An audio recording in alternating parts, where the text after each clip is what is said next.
સુરતના હીરા ઉદ્યોગને વૈશ્વિક ઓળખ મળી આવી હવેથી સુરતમાં તૈયાર થયેલા હીરા સુરત કટ ડાયમંડ તરીકે ઓળખાશે।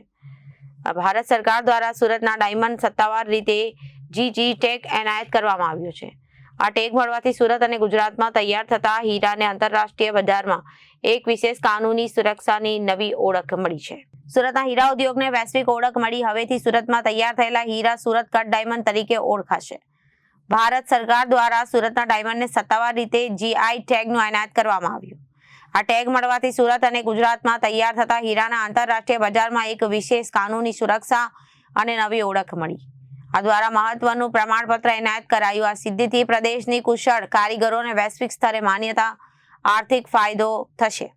ભારતમાંથી નિકાસ થતા ફૂલ પોલિશ ડાયમંડ 90% હિસ્સો ધરાવતા સુરત માટે આ એક ગૌરવપૂર્ણ ક્ષણ છે। હું Jagdish Kunt, president Surat diamond association.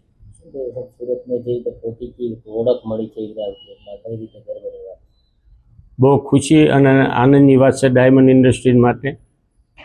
અમે થોડાક ટાઈમથી ડોક્યુમેન્ટ રજૂ કરીને જીઆઈ ટેગની માંગણી કરી હતી સુરત કટ ડાયમંડની। એ અમને સર્ટિફિકેટ એનાયત થયું છે। એનાથી આખી ઇન્ડસ્ટ્રીઝમાં એક સારા એવા હર્ષ અને ઉલ્લાસની લાગણી અનુભવી રહ્યો છે ડાયમંડ ઉદ્યોગ।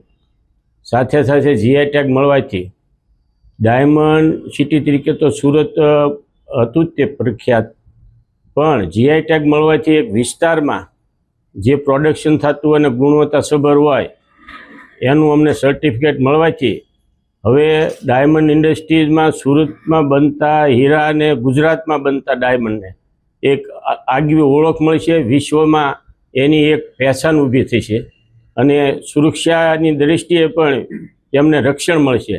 એટલે અમારી ડાયમંડ ઇન્ડસ્ટ્રીઝમાં ઉત્પાદિત થતા હીરાને એક અલગથી પ્રોટેક્શન મળવાથી ડાયમંડ ઉદ્યોગને વેગ મળશે અને રત્ન કલાકારોની કારીગરોની પણ કદર થશે એવું માની રહ્યો છે। Reporter Arvind Rathod, Janadesh news, Surat.